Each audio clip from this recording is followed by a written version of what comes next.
Yeah. Okay, sorry. I just want to make sure Thank with the you. food. Tell everyone about it. Drag me through the comments. Anything else? Do you like women's sports? Sports across the gender spectrum? How about you're sick of men's sports? Well, that's what we're here to talk about. On this show, we work to level the sports coverage across the gender spectrum. Welcome to Balance Sports. I'm Hunter. I'm Jewelz. Let's get into it. Welcome back. Welcome back. Welcome back. Welcome back to Balance Sports. I'm Jewelz. I'm Hunter. Let's get started today with some NCAA news. So exciting. The season is fast approaching. Can you is. believe? I mean, we still got quite a bit of time, but it's time to start talking about it. It is definitely time to start talking about it. We've seen players. I'm seeing players on Instagram, like, do their preseason and already be on campus and working out and stuff. So it's very exciting. Very exciting time. Very exciting time in Texas. Yeah, Texas Tech women's basketball program just announced that they signed an NIL deal with a company, and each player will be receiving $25,000 this season because of that deal. Absolutely incredible. These NIL deals are fascinating. I'm so intrigued of the sponsorship some of these players are starting to get, but this is the first example I've seen where an entire team is getting bags like this. That is huge. In-state tuition for Texas Tech is $12,000 per year. And out-of-state tuition is $24,000. So yeah, in-state tuition and out-of-state tuition is not bad. Potentially they're on half, if not full scholarships. Like, they're going to leave school debt-free. And I'm wondering if this deal is annual.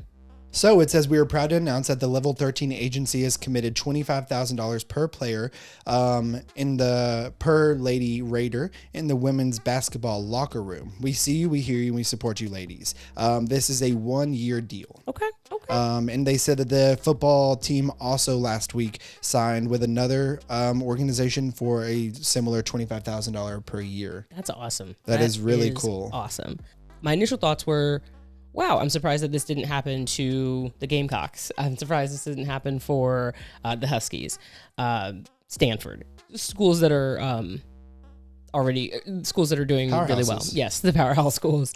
So I think it's actually a really good thing because it has the potential to even it out. It has the potential for the powerhouses to not keep all of the monies. So that's really great. Yeah, it's laying a foundation. I think this is really cool because before, I'm going to call it just pay to play. We've been having this fight for years of people mad about the college sports. Keep it collegiate. These aren't professionals. We treat them like professional athletes. They travel like it. They very seldom, to me, a lot of these places put athletes before the student. I mean, the student before the athlete. Thank you. Yes. Opposite. These players are asked to do a lot, and I think it is really cool now that they're able to play the sport that they love and still be bringing some money. They always bring in a ton of money for the schools that they support and play for. So good on Texas Tech. I'm out here getting the cash in Lubbock. Congratulations, ladies. And look, ladies, $25,000 in Lubbock will go a long ways. Let me tell you, as a Texas boy, you can buy so much sand out there. Wreck-em Tech. Wreck-em, no. You gotta say it. You Wreck-em Tech, girls. Wreck-em Tech. So let's get into WNBA around the league. So let's start with the Commissioner's Cup. No. I refuse. I said, and I quote, I don't think they'll jump out to a 12-0 lead, and they didn't. They did 13 instead. What I love is that someone put it in the comments Drag as me. well. I know, that was so awesome. I was like, yay. Oh my gosh. Interactions. The wrong stuff. Y'all listened so well. It was incredibly accurate. Yeah, very accurate. I think Chicago played a good game. Things just didn't fall for them as many times as it did for the Aces. Yeah, Chicago, I agree. It didn't feel like they necessarily played terribly. It just felt like, oh shit, look at Vegas. Like they were all on. I feel like I've seen that team play this year when Chelsea Gray hasn't been hitting her stride. Mm-hmm. And then when she hit her stride during this game, she won the most valuable player award of the Commissioner's Cup. They are so scary, that team. Yes, they are. Top to bottom. When they play like that, it's like they can't lose. They will not lose. And ooh, they be scary. Yeah, I think a series with them in Chicago would be fire. You could tell Chicago was trying to make their way back, but they just put themselves in such a hole after that first quarter. Which I think we were all like, the commentators were talking about it. We watched the game together, and it was like, I mean, we've seen Chicago come back. What do you think of the Commissioner's Cup game, though, in the middle of the season like this? Like, just your thoughts of it overall. I don't hate it, but I feel like it could be made better. Perhaps time it so that it's with the All-Star break. I get then, yeah, they're truly not getting a break, but maybe we as fans are getting a competitive game, or like, give them perhaps a longer break. I don't know. I don't know if that works. It's not bad. It was entertaining. Yeah, I enjoyed it. What about you? I'm the same. I really enjoyed it. I like having something mid-season that is such a prize to play for. And it felt like, not that regular season games aren't as exciting, but it had a different level of angst to it. These teams both got up for it. You want to win that cash. They qualified to get into this game, so they had to make it there. Yep. It felt like a preview to the playoffs, or a preview to the finals even. But yeah, it definitely felt like there could have been more things to do to make it feel as big as it was. I believe it was on Prime TV again. I'm gonna continue to say this every episode. The WNBA app is trash. Why you buy it and support the WNBA? I mean, I feel there's been multiple games lately that are on the NBA app, and I just don't understand. I'm sorry. The NBA app? NBA. I would need to go to their app to watch a WNBA game. Why do I need to pay? That is a different subscription. What am I paying for? Yeah. What am I paying for the WNBA app? That's an aside. It was a great game. Great game. Choices. And I like that it doesn't affect the overall, like that game doesn't count. So Chicago's still ahead in the overall standings. Yeah. I like that it's a one-off game. I do like that a lot. It doesn't hurt or help. It could have helped our fantasy points, I'll tell you that much. But look, right now we do need to talk about this. Me and you are dominating our respective playoffs, and it looks like if we can continue this until Sunday, that one of us will be the champions of our league. I know. Yeah, like I'm excited. This is my first time playing fantasy, and to be, second in the league, I'm feeling pretty good about myself. We're both in the semifinals right now. Jewelz is playing the number one person in our league, and you're up pretty well. And I looked at y'all's the games the rest of the week. I like your odds. I'm a nerd. Let's hop into the standings. Would you give us a standings update? Let's do it, because it's getting real close. We have 3 teams that have officially made the playoffs. So Chicago is number 1. They've made the playoffs. Las Vegas at 2 are in the playoffs. Connecticut is 3, and they have cemented a spot in the playoffs. After that, Seattle at 4. You have Washington Mystics at 5. At 6, Phoenix Mercury. At 7, Los Angeles Sparks. 8, and the final playoff team right now, if it ended today, would be the Dallas Wings. Then you have 9, Atlanta Dream. 10, New York Liberty. 11, Minnesota Lynx. And officially eliminated from the playoffs is at 12, the Indiana Fever. Thoughts? I am a little shocked to see Phoenix at 6 all of a sudden. I keep being surprised that this team, they have great individual players. When I look at the whole roster, I think, man, they've been decimated by injuries, or obviously Brittany Griner or Tina's divorce from the family. And there they are sitting at the 6th seed. Skylar Diggins-Smith, we aren't talking about enough as a culture, because what she's doing on the court and off the court, quite frankly, with this fashion, she's killing it this year. Yeah. How is it that your record can be so bad and you can still make the playoffs? There's 12 teams and 8 of them make the playoffs. That's how. It seems like we should probably, yes, expansion. But until then, it seems like it would be more competitive to have only 6 teams or 7 teams make the playoffs.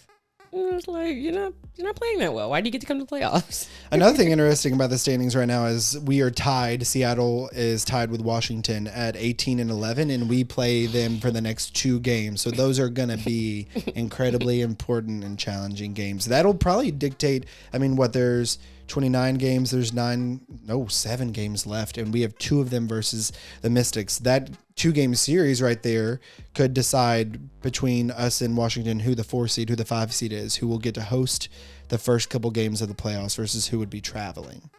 And the way DC and Seattle are set up is them's as long travels. Yeah, let's hope that's not the case. Those teams 6 to 11, I just feel like we've been talking about them for weeks. Sure, yeah. And I cannot put my finger on a single thing. So that's why we talk about it every episode, because there's just I don't feel like there's any rhyme or reason to be like, oh, Phoenix shot up, Atlanta went down. They're all playing each other, and I I couldn't tell you from one game to the next who's going to win those games. Yeah, it's very inconsistent is really the word. Like, I feel like it would just be, I guess if you're a fan of your team, it's awesome that one loss doesn't matter. Like, you know what I mean? Like, okay, we can literally get the next one and still be in the playoffs. But for predicting games and trying to like get an overall view of what's going to happen, it makes it really difficult. Very, very hard. While we're talking about some of these playoff teams, there was some stuff that happened in Los Angeles before these games. There was some things. There's been some things happening in Los We had Angeles. another divorce. I'm just going to need everyone in the WNBA to figure out a better word, because as a child that has endured divorce, I'm traumatized every time a player just wants to leave a team. I'm like, did y'all go through all this? Are you dragging your kids to the next city? No, I definitely feel like there's a more eloquent word we can use than divorce. I think the other term we could use is a contract buyout, which is what the men's game uses. So initially I hated it when it happened with Tina. It was just like, come on. Now it's like, okay, so this is what we do. The WNBA, we have divorces. Okay. Yeah. So Liz Cambage has divorced her contract and fled the city of Los Angeles. You think she's actually left? No, not yet. I'm imagining that she is hanging around for like a week or two. DJing exclusively. Well, okay, she's DJing alongside Trixie. Really? No. Oh, I thought like that was like a gig that you've seen online somewhere, and I was like, whoa, that's cool. Okay. They both DJ. Got it. And then yeah, she'll head on back to Australia. Where she's welcome with open arms? No, where she's there for home visits. And then I think we'll see her again in the EuroLeague. That's my prediction. Do you think we'll ever see her in the WNBA again? I don't. And it's wild to say that because she's actually a very good athlete. She's the all-time highest scorer in a single game in WNBA history. She has a lot of WNBA... The way you said that sounded so shady. It was like you're trying to find the compliment. No. I was really trying to be like, she is an undeniable. I think every talent, team yes. in the interesting piece with Liz Cambage for years has been an undeniable talent, but it's all these other things you're bringing. I've seen people even be her like, intangibles. Her intangibles. I've seen people say, I think Los Angeles is better without her, and I don't know exactly how I feel about that. She is a rim protector, and you can't deny that, and she's not easily replaced. So, I agree. But some people are just like, maybe all the other things she brings. Addition by subtraction. Addition by subtraction. I'll say this. That LA organization has just been all over the place this year. There was a great piece, I believe. They fired their head coach this year. Mm-hmm. There was rumors and talks that Liz Cambage was involved in that, and so then to just see before the season, we knew that Liz Cambage was going through a lot, and she made it very clear. I've always wanted to play in LA. This is the city I've wanted. I'm really excited about it. Yeah. I want to know what devolved to a point, because it doesn't feel like she's been really vocal or naysaying throughout much of this year. And I appreciated that she was just coming in and being like, oh, y'all want to say all this stuff. I'm just keeping it about basketball. But then all of a sudden she gets a divorce and people are like, there's been drama at LA since like March or May. Yeah, I feel for her. I think it sucks to glamorize a city, glamorize a organization and say like, this is where I want to go. I'm saying glamorize because unless you work intimately with that, you just don't know. You know what I mean? So it's like you get into a relationship and you're like, oh, it's not what I thought it was. And I feel bad for her because of that. Like to have a dream school or a dream like job, and you get there and it's like, oh, this didn't work out. That sucks. Mm-hmm. That being said, I want to acknowledge that like the thing she said about the Nigerian national team, that's terrible. And she does have two teammates who are of Nigerian descent. Like, I'm sure Nneka and Shanae had some thoughts and maybe some feelings, and maybe they shared it. Who knows? She didn't publicly come out and say anything, apologize. I don't think that was helpful. Yeah, absolutely. All those things are 1,000% true. And there was, I believe it was Howard Megdal who reported earlier this year that LA was one of the only teams that was willing to take a chance on her. And you just wonder now, with her leaving that team and then all the stuff you were just mentioning, the things she said outside of this WNBA season, like, is there a space for her to come back? We've talked at length about all the players that Seattle's losing. I was like, is there a world where Seattle reaches out to her? Then I think of the Ezzy of that. Yeah, and I was like, they would never. They would honor You said you would think of the Ezzy of that? Yeah, I think it's specifically of the Ezzy of that. There was rumors about them two having based on, yeah. Oh. That's why I feel like every one of those games I've been like watching with a magnifying glass. Because it's like when they were playing each other, they were on the same Australian team. And I think Ezzy was one of the players that had offense when she said that. When she said what she said. When she said what she said. Uh-huh. I don't think that Liz Cambage is a good culture fit for Seattle. No. Or anywhere. She's a great culture fit for the DJ booth. On the ones and twos. But such a good basketball player. Speaking of another great basketball player, we have to shout out DT, who hit 30 points, and she is the first WNBA player to have a 30-point game over the age of 40. Only the third player in professional basketball history. Mm-hmm. But with Dirk Nowitzki, sorry, I hit the microphone hard. I got so excited. With Dirk Nowitzki and Michael Jordan, that is a pretty rare company to be in. Mm-hmm. Mm-hmm. 40 scoring 30. That's funny. I want it on a shirt.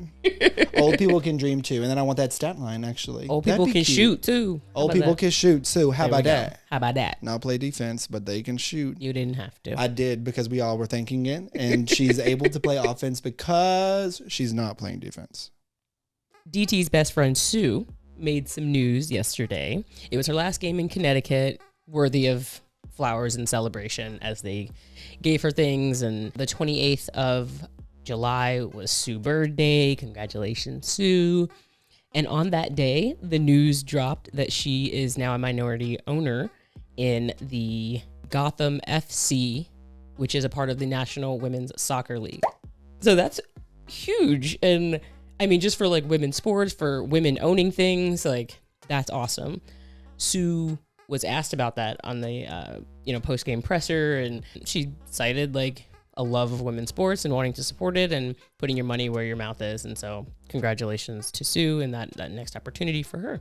Very much congrats. I liked exactly what you just said. I liked that she was like, put your money where your mouth is. I support women's sports. She said that soccer and basketball were her first loves, and she obviously ended up thriving in basketball. But that is a really cool tie-in, and I like seeing sure, it's an athlete investing in other sports, but I love seeing what athletes' interests are with their money. I like seeing where they... what you buying? Yeah, and speaking of what athletes do with their money or with their time, Sue gave a check to the Lavalier Clarendon Foundation while she was at Connecticut. If anyone can tell us why that happened in Connecticut, I've been trying to research it, but I thought that was really cool. I want to give a shout out to Athletes for Impact. The Lavalier Clarendon Foundation grants access to life-affirming healthcare and wellness services for the trans community through education, advocacy, and direct financial assistance. So incredibly cool. Love to see it. That, on Sue's day in her last game there, she was like, on behalf of me, I think the check said on behalf of Sue Bird. It did. I'm writing this check for Lavalier Clarendon Foundation. That was really cool. Love that. Was wondering about the amount though. 500 bones? $500. And that is going to a really great cause. We love to see it. But on the same day that it was announced that you have part ownership of a professional soccer team, you gave $500. You gave $500? Here's what I'm going to tell you. They didn't tell us how much she owned. What if she only paid $500 to that too? What if it was a 500 day? She said, all I got in my bank account is $1,000. I'm going to do 500 to delay. I'm going to do 500. We don't know how much she could have bought in 0.3%. We have no idea how much she owns. I'm just saying the way it looked kind of funny. It looks real silly. They're like, congrats on owning the soccer team in Lavalier Clarendon. Look, she didn't have to do any of this. She didn't have to do it. Money's money, but it's funny. Money, and it is funny. Speaking of that game in Connecticut. Let's get into Storm news and talk about the game in Connecticut. It was a really well-rounded game by the Storm. Every one of our starters played in double figures. Tina had a double-double. Gabby Williams was one rebound from having a double-double. Gabby was hooping. She was facilitating. Sue hit 4 threes. Sue. Somebody told me to drop her from my fantasy, and I didn't. Thursday night is why. I'm glad. And you're thriving. But we still lost that game. So all of that to say we still all lost. that to say Connecticut beat us, and this is a trend. We were talking about this earlier, that we have played now this Connecticut game that really meant something to clinch a playoff spot. Yeah. And we came in and we knew the importance of it. And then we played Chicago in a very similar game where it would have moved us up the standings. And coach and the players were saying before and after how they knew they wanted to win that game. This is now 2 games. I'm not saying you don't want to win every game, but there's been a couple games in the last handful that they have specifically tried to play their best and just they've ended up in the losing column. And I feel like I'm starting to doubt, are we real title contenders, or are we in like that next tier? Why can't we make that jump? It just is alarming to me that we're having great games, statistically speaking, from most of all of our players, and we're still losing these games. Granted, they're close losses, 4 or 5 points, and the players afterwards have said, to fix this, we have to work on our turnovers, we have to work on our execution. But you're still losing them, are you? How many points does Stewie have? That's what I'm looking at. I believe 17. 17 points, yeah. Our MVP candidate has to have a better night. 17 points isn't enough to beat Connecticut, like from our star. I think Jewel was a little quiet as well, 14. Could you read the stat line actually for this game? Tina had a double-double, right? Gabby Williams had 16 and 9 rebounds. She had 4 assists, 3 steals and 1 block. Stewie had 17 points. Tina Charles had 14 and 10 boards, 5 assists. Joel Lloyd had 14, and Sue had 14 and 7 assists. We had no bench players in double figures. And there's our problem. Stewie needs to have a better night, better bench production. I think those are the reasons that we didn't win. And I do think Jewel needs to go off a bit more as well. I agree. I think she could look for her shot. One area that is, you have to want to rebound. Rebounding is a thing that I feel like you really seek out. And I just don't think that sometimes I feel like we'll shoot and we have no rebounders down there. Like we're a great defensive team. I don't know if we're running to get back to play the best defense in the world. Tina is doing a really good job rebounding. But nobody else. Facts. As he has stepped up in a couple games, Stewie will oftentimes be like, looking at this thing tonight, looking at my stat line, I need to get more rebounds. This team has been all season long one of the worst rebounding teams in the league. And I don't know if it's going to make or break it, but I just feel like when we be shooting shots, we ain't ever got someone down there to grab them. I would agree. And it is interesting that like the Storm constantly say like defense is like, their bread and butter. To me, rebounding is a big part of defense. But so many times their shots go up and people are jogging back. It was like, were we even going to try? We kept Jonquil Jones pretty quiet, I thought, for the most part. When Tina was on, I'm going to use my hands here. I have to talk with him. Mm-hmm. Tina was on the bench as he was starting. I feel like we were getting a little bit of uplift from both. Mm-hmm. I feel like Tina starting, her production's gone so far up. Like, she's obviously crushing it, but I feel like we're getting so little of Ezzy. Lots of crumbs. And it's hard as a player her minutes are cut in half. Yeah. She was playing 32, 29. She was averaging 29 minutes a game. She was never coming off the floor. Yeah. Never. And now she's getting, what did we just say? 13. So it's hard to get into a rhythm. It's hard to have the same impact. Speaking about Ezzy, the Storm have started campaigning. What we campaigning Ezzy for? Defensive Player of the Year. What have you thought of those campaign ads so far? Because I think they look really cute. They look really good. I like that they're topical. They are in reference to the movie Nope. I saw Nope. I enjoyed it. Had some questions. I don't know that it's doing as well. So like part of you was like, why do you just use like a knockout movie like Avengers or something that you're like, Everyone maybe understands the reference immediately. Like that movie just came out, and so not everyone's seen it. I don't know. Last episode, we showed the clip of Coach just flatly saying like, Stewie is, the MVP. I think the next day, or maybe even later that day, it was like a visual of like Stewie. And I'm just like, whoa, they are out here campaigning and saying like, this is who y'all should be voting for, which is okay. I love to see it. Tell us who you think is the best. We'll tell you otherwise. But yeah, I thought that was pretty cool. Yeah, the graphics department has been putting out content. I'll say that. The one of Stewie I did think was really cute. It feels like it should be on like a stamp. It just was very royal. And I think it said like the queen of, it had a noise effect to it. Very cute. The Ezzy ones, it was really funny because I've been wanting to see that movie, but I've yet to see it. And we were again talking about this before. I don't feel that it is maybe as much in the eye. So all the references, the cloud stuff they were doing, I was like, what is this for? And it took me the second time for them to say like, do you think, when you think you're going to get a shot off? Nope. And it had like Ezzy blocking, and I was like, oh, we're clearly making this tied to, I like that they're so strongly campaigning. Sometimes you want your players out there. You want everyone knowing, like, this is exactly who I feel for this award. It's really clear the Storm are going to put Stewie for MVP. The Ezzy Defensive Player of the Year one is interesting. Just the move that they've made. Yeah, because she's coming off the bench. So how you going to be like, you're the best player defensively in the league, and you're sitting the bench? Yeah, it feels kind of goofy, silly. I get it. I think that maybe you could be, but then it's hard to, if I'm another coach, I think I would directly call and be like, hey, Coach Noe, how's it going? I just want to make sure y'all think that your best player defensively is coming, she's off the bench. I just want to make sure, in your words, your best defensive player is sitting to start the game. Okay, sure, I'll vote for her. I don't know. I used to coach college athletics. I saw, a lot of jobs as a coach, blah, blah, blah. One of the main jobs is to properly prepare your team, but to field the best. In my case, it was 11. Here, we'll say 5. Like, you're supposed to give your team the best start to the game. And then things happen, match, da-da-da-da. But when we start the game, I'm selecting the best 5 for this matchup.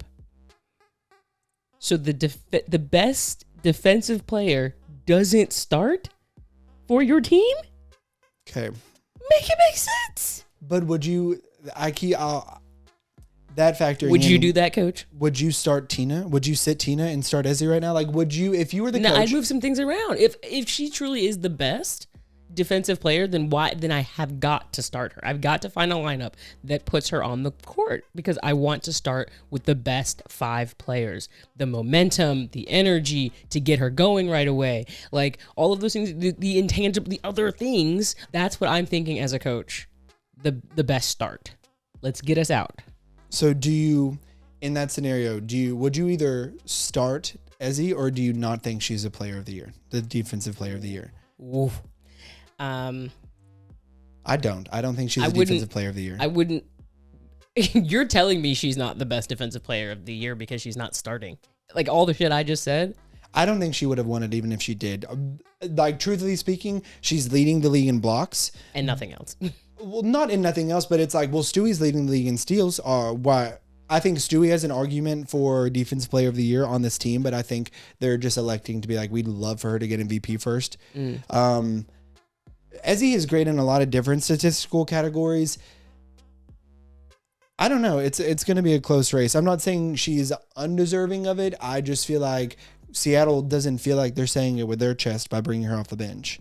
Agreed. And so I don't think, if I'm a voter, I think I'd be like, I get what y'all are trying to do. Obviously, gas your own girl, but y'all aren't even playing her like she's the defensive player of the year. So why should I? And if her numbers keep declining like this, there's no way her stats can stay. And it's hard to keep really high stats when you're getting half those minutes. Yeah. Can I have a hot take?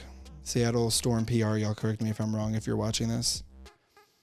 I feel as though we are highlighting those 2 players because of things that have also happened outside of this year's play. For instance, and this is a story I'm telling myself, I have no confirmation based on this. I would have to have imagined this offseason when they sat down with Stewie to renegotiate contracts.